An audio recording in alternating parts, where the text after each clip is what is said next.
Здравствуйте, друзья! Здравствуйте, уважаемые предприниматели! Сегодня мы с вами будем говорить про онлайн-бизнес, про электронную коммерцию и про дистанционную торговлю. Но не просто про онлайн-бизнес, а про то, как предприниматели могут трансформировать свой существующий бизнес в офлайне, который ориентирован на обслуживание клиентов в физических магазинах, в торговых центрах, на рынках, в сферу электронной торговли.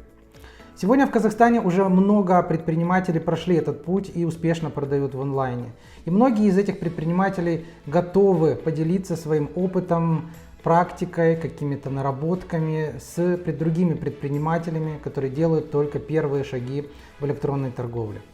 И в рамках программы «Виза. Поддержи своих» и программы, которая направлена на поддержку малого и среднего бизнеса в Казахстане и в Центральной Азии, мы пригласили разных предпринимателей, которые готовы как раз-таки поделиться своим опытом. И сегодня у нас в гостях Жанара Сулейменова, соосновательница двух брендов Fashion Park и Red Park, которые уже успешно продают свои товары как в офлайне, так и в онлайне. И Жанара готова поделиться с нами многим интересным опытом, наработанным за годы работы в электронной торговле. Здравствуйте, Жанара! Здравствуйте, Тарас! Я очень рада, что вы меня пригласили.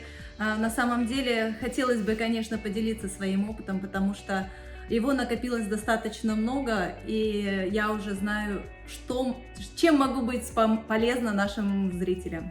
Жанара, я предлагаю начать со знакомства с вашим бизнесом.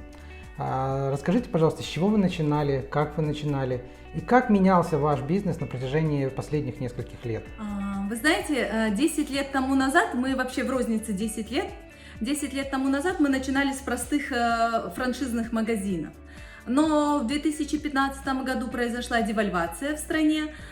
Все наши франшизные магазины практически в одночасье стали достаточно убыточными. Да? Наши долги выросли практически в 2 раза. Покупательный спрос упал. И вот именно в тот момент к нам пришла идея, что почему бы не начать работать с нашим отечественным бизнесом, да, с казахстанскими дизайнерами, которых на тот момент было достаточно много, и причем чья одежда стала более актуальна, потому что она по цене выигрывала уже с импортируемым товаром. Вот в тот момент мы создали Fashion Park. Это был наш первый собственный бренд. И в тот момент же, буквально спустя какой-то период, 2 или 3 месяца, мы начали работу над нашим сайтом fashionpark.kz. То есть можно сказать, что вы уже не новички в онлайн-бизнесе, и первые ваши шаги вы сделали уже несколько лет назад. Да, это произошло в 2016 году, получается практически 4 года полных. Но, если честно, хочу сказать, что реально сайт заработал только год назад. И он не работал практически 3 года. Вернее, он работал, но денег не приносил. И все-таки, работая офлайн, у нас сайт был всегда как бы вторым по счету. Но именно в тот момент как-то вот так сложилось, что вдруг мы решили, а все-таки надо что-то делать, надо что-то менять. Я предлагаю поговорить немножко о той ситуации, которая сложилась в начале этого года, в марте, и была связана с введением карантинных ограничений. То есть все мы прекрасно знаем, что когда эти ограничения произошли, физическая розничная торговля, она получилась просто, наверное, в шоке. Предприниматели не знали, что делать, потому что все варианты физической торговли, они были практически заморожены. То есть магазины закрылись, торговые центры закрылись, рынки закрылись. И в результате произошел такой, по сути, полноценный локдаун. И не все предприниматели, конечно, оказались к этому готовы. Как ваш бизнес адаптировался к этим нелегким условиям? Какие решения оперативные вам пришлось принять, чтобы сохранить бизнес, сохранить команду, сохранить настроение у людей, которые работают в вашей команде, чтобы выстоять вот в такое совершенно новое, неопределенное время? Вы знаете, я думаю, в тот момент, когда наступил карантин, я вернулась к тому, что мы стали работать опять как стартап. То есть практически все было переведено в ручной режим. Ну, это в принципе нормально, потому что когда ты гибок и когда ты быстро можешь подстроиться под эти изменения, это очень важно. Ну, в первую очередь, да, что мы сделали? Для того, чтобы получить разрешение на торговлю, на осуществление онлайн-доставки, нам необходимо было запустить продуктовую линейку. Это мы сделали быстро. Второе, у нас была проблема со службами доставки сторонние, да, их заказы шли буквально неделями. Даже внутри города они не могли вовремя забирать товар и вовремя его отвозить, у них не было то разрешений, то еще чего-то. Естественно, мы создали свою службу доставки в каждом городе, где присутствует Red Park, да, это 4 города: Шымкент, Караганда, Алма-Ата и Астана. То есть в этих 4 городах мы говорили нашим клиентам: обращайтесь к нам, в течение 24 часов ваша доставка будет у вас. Мы предложили клиентам, что доставка будет оплачена им в подарок в случае, если они заказывают у нас и используют нашу службу доставки. Также мы перевели наших сотрудников, которые работали у нас в магазине. Мы их, можно сказать, в одночасье сделали операторами и сборщиками. И поэтому в нашем случае то, что мы увеличили наоборот и вкладывались в рекламу, и у нас был достаточно хороший такой скачок на тот момент, если мы сравниваем апрель с февралем, да, в принципе февраль сам по себе такой месяц не очень хороший, то наши доходы от онлайн-торговли выросли практически в 6 раз. Я поняла, что оказывается перспектива роста есть. И она совершенно не та, которую я себе, да, предлагала и планировала, да, я думала, достигнем вот этой вот суммы или вот этого значения. Сейчас я ставлю себе планы в 2, а то и в 3 раза больше то, чего мы достигали до этого. То есть я понимаю, что рост есть, рост будет, и обязательно всем нужно переходить онлайн. Если сегодня вашего бизнеса нет в онлайне, можно сказать, что завтра у вас нет этого бизнеса. То есть это новая реальность, и я думаю, здесь каждый со мной согласится, что тот, кто, возможно, откладывал это, тот должен взяться постепенно, возможно, поэтапно, но действовать.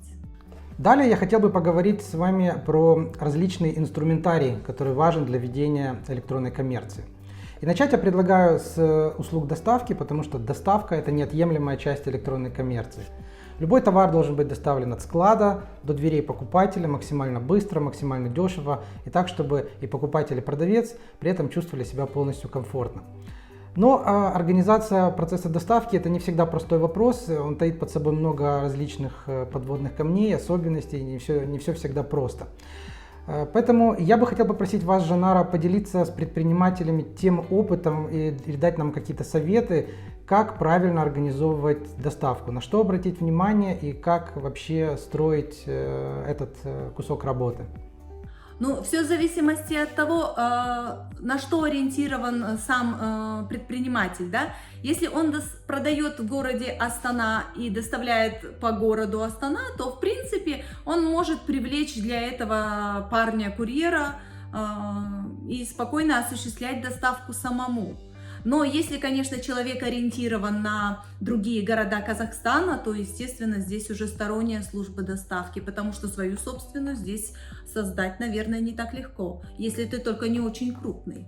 А на что обратить внимание при выборе службы доставки? То есть наверняка есть разные критерии по цене, по скорости и так далее. Какие критерии лучше использовать и как подходить к оценке наиболее правильного для себя поставщика услуг доставки? Я думаю, здесь, конечно, да, в первую очередь это, наверное, все-таки цена, во вторую очередь это качество курьеров как таковых, да, потому что я скажу, что над ним нужно постоянно работать, службам доставки. И третья составляющая я бы назвала автоматизацию, да, там, где как я могу оформлять заказы, как я могу оформлять накладные, как я могу отслеживать свою доставку. Следующий большой блок, о котором нам нужно поговорить и который очень важен для электронной торговли, это прием платежей. Существует много разных методов приема платежей от покупателей, как обычный и всем знакомый вариант приема наличных, так и вариант оплаты карточкой при доставке, оплата на сайте. Наверняка многие из вас сталкивались со всеми этими способами оплаты. Но хотелось бы узнать у Жанары, а какие способы оплаты популярны в магазине Fashion Park и Red Park? Почему они являются популярными? Какова их динамика на протяжении последних лет? И почему и в каких случаях клиенты выбирают тот или иной способ оплаты? Естественно, на нашем сайте, в принципе, как и на любом другом хорошем сайте, есть вариация оплаты на сайте. То есть онлайн вы можете оплатить карточкой прямо из своей корзины, да, оформляя заказ. Честно, у нас данный процент покупок достаточно низкий. В основном люди предпочитают проверить свой товар и оплатить уже курьеру. Но я думаю, это скорее всего связано с нашей спецификой, да, потому что кто-то может быть не уверен в размере, кто-то может быть не уверен, например, в обуви, да, потому что заказал 2 размера и не хочет платить сразу за 2 пары обуви, чтобы не было достаточного отвлечения средств. Поэтому, когда приезжает курьер, ребята, наши клиенты уже, естественно, оплачивают 2 способами, либо наличными, либо карточкой. До карантина, если честно, мы не знали, какой процент оплачивает карточкой, да, а какой процент оплачивал наличным, потому что мы работали только через службу доставки, да, а они нам уже платят после того, как клиент оплачивает им. Но сейчас я могу поделиться этой цифрой. Хочу сказать, что в период пандемии она меня даже удивила. 90% наших клиентов оплачивают карточкой. Возможно, это связано с тем, что сейчас все ратуют за бесконтактную оплату, чтобы не передавать друг другу купюры и так далее. Но это очень радует, что 90% населения или 90% клиентов, кто осуществляет свои заказы, используют карточки. Это на самом деле очень удобно, как для компании, так и в случае для клиента. Наш курьер приезжает с терминалом, мы используем терминалы Caspia, потому что многие пользуются функцией такой, как Caspia Red, и, естественно, наш курьер с удовольствием, ему это намного легче, он просто пробивает сумму, человек прикладывает свою карточку и оплата проходит. Все очень быстро, бесконтактно и, самое главное, безопасно. Да, совершенно верно. Безопасность сейчас это очень важный тренд, и по сути любой бизнес сейчас должен быть абсолютно безопасным для клиентов. Мы с вами уже поговорили про 2 больших блока, про 2 темы. Это про доставку и про оплату. И пора перейти к 3-му направлению, к 3-му большому блоку, связанному с организацией продаж, с организацией каналов продаж, с продвижением.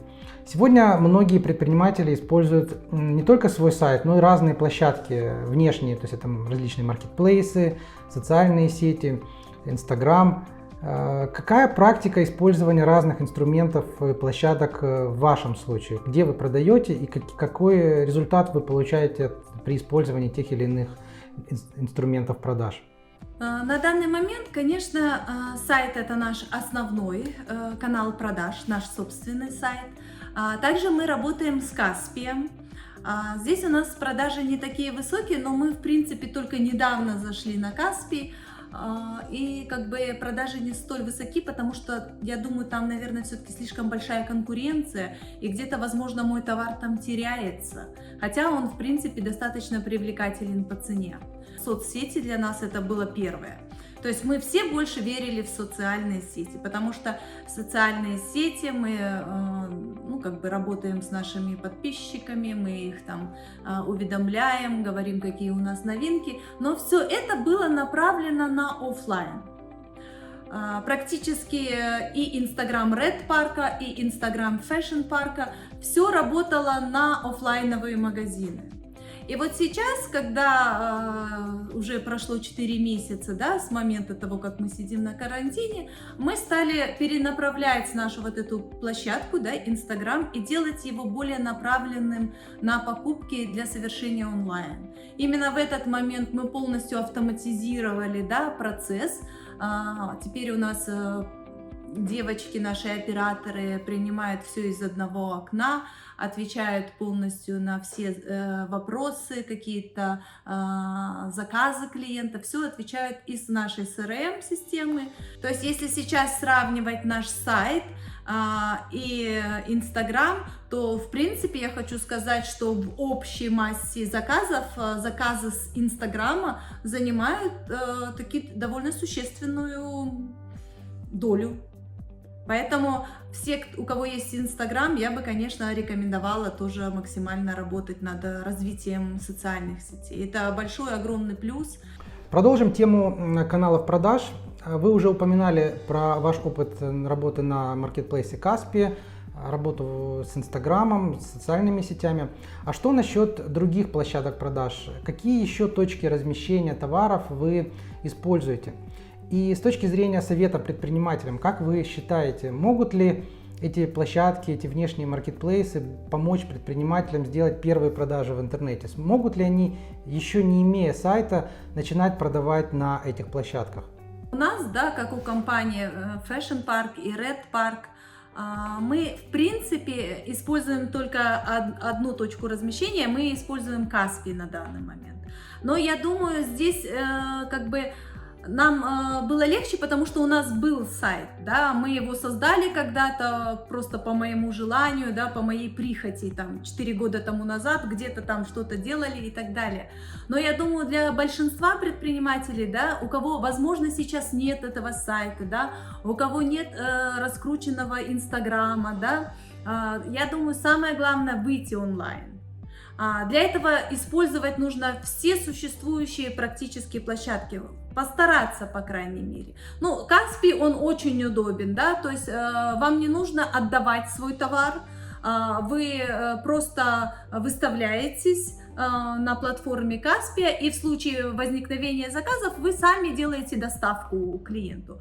В случае с крупными, да, такими интернет-магазинами, как Wildberries, да, LaModa, здесь, конечно, уже чуть-чуть более сложная система работы. Здесь вы должны отгрузить товар и уже будете продавать со склада самого оператора, да. Здесь, конечно, где-то, возможно, у кого-то нету того лишнего товара, да, который он может поделиться или там отправить им на полгода вперед, потому что многие говорят, что если ты товар туда отправил, то все, не надо ждать его назад.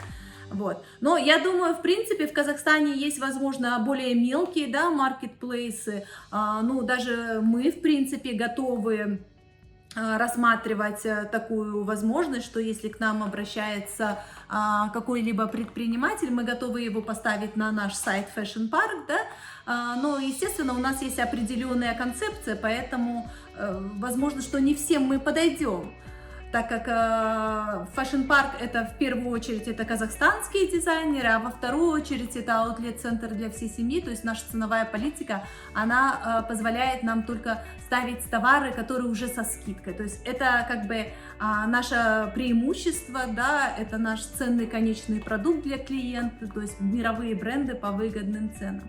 Но что касается, есть много других агрегаторов, да, есть много других площадок, которые, в принципе, нужно использовать. Нужно просто начать обзванивать, звонить, искать себе партнера и вставать на их сайт. Это самое быстрое решение, да, по крайней мере, вы уже будете присутствовать онлайн, да, вы можете уже как бы посмотреть, какой есть спрос, что спрашивают, как реагирует, да, клиент на ваш товар. Вот. А второе, конечно, это Инстаграм. Я думаю, сейчас у каждого бизнеса есть Инстаграм. Нужно просто Инстаграм превратить в площадку, превратить в магазин. То есть это должна быть не просто площадка для офлайна и для привлечения офлайновых клиентов, а это должно стать прям вот ваш магазин онлайн, но в социальной сети, почему бы и нет, это отлично. Ну и, естественно, сайт это уже как бы такой стратегический инструмент, который вы можете принять решение делать попозже, да. Возможно, что где-то кому-то, у кого ограниченная линейка, да, например, там человек продает, ну что скажем, например, какую-то спортивную продукцию, и у него 5-10 единиц товара, да, вот, то возможно, что здесь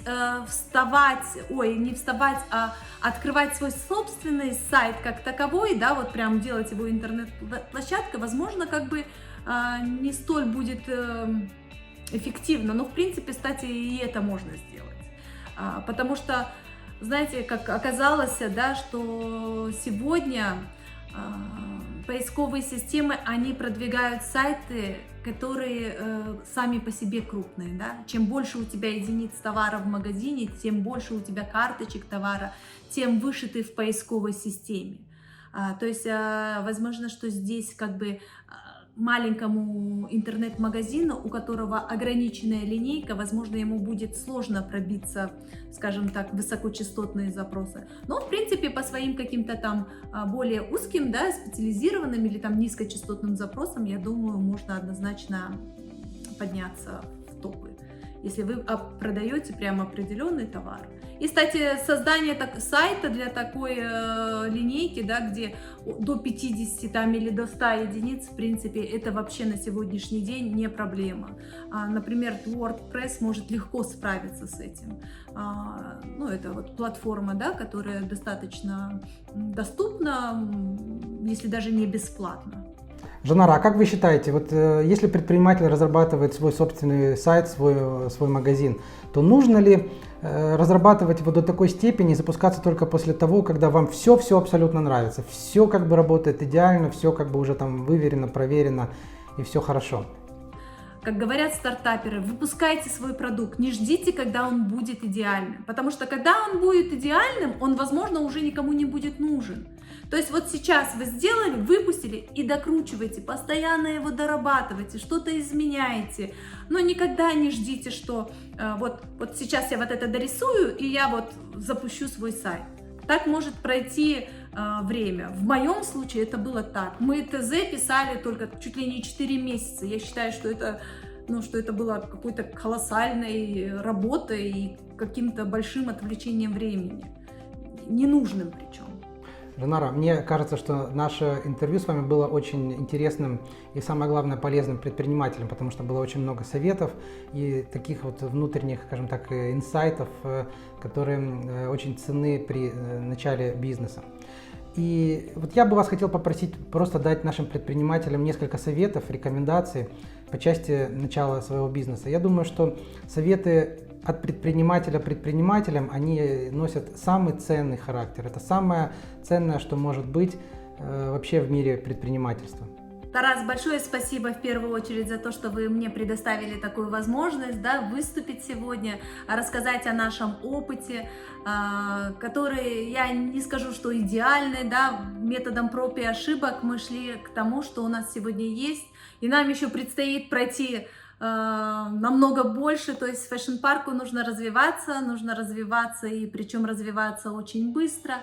И мой главный совет, что предпринимателям сегодня, что в принципе онлайн это уже это наша жизнь. Это наша жизнь сегодня, которую не нужно откладывать и думать, что нет, вот сейчас карантин закончится и все вернется на свои места. Ничего уже не будет по-старому.